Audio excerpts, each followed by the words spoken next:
Kang putol o mga kahoy. Sila man yung dadun. Ingatan na oh. Naupaw na, naputol na yun. Siya nang sila katuig na ni siya. Sa putlon na. Daga na kayo ibang putol.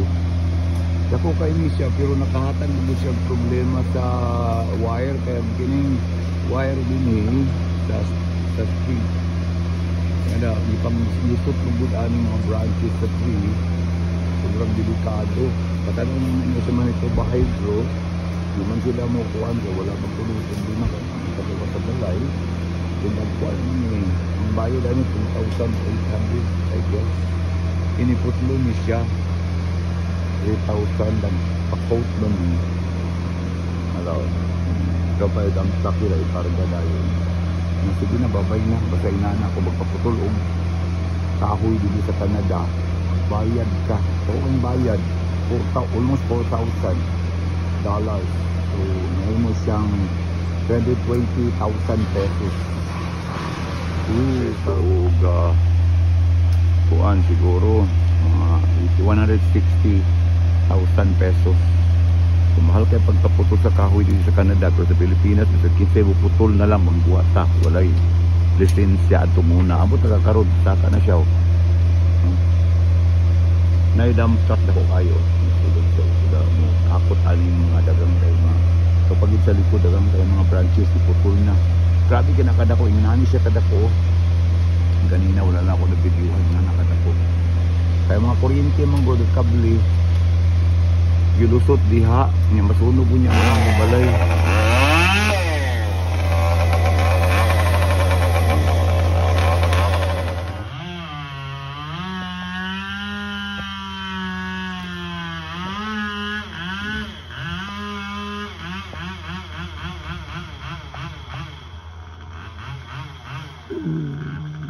Sayang ang kahoy. Shade nagbayad pag-give me $160,000 pesos.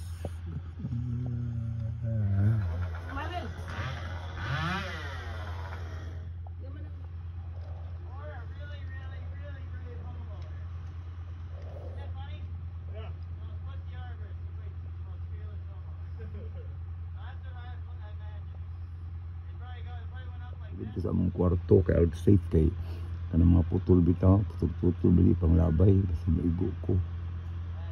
So actually dagan sila nasa gawas may dump truck diya.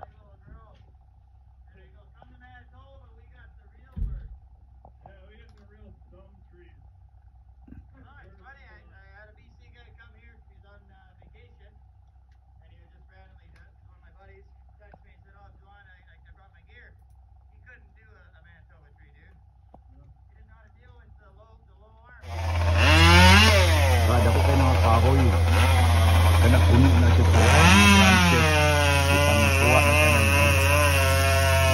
palayo ko kay batid maigo ko sa labay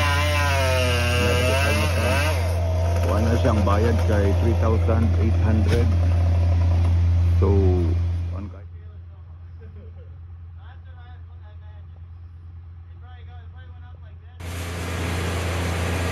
Nay kahoy, almost.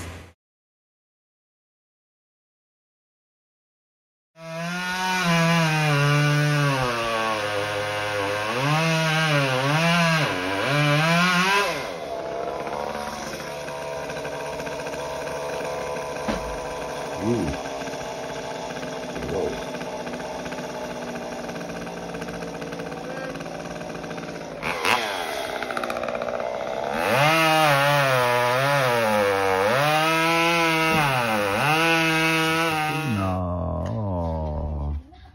Wala na shade kaluoy.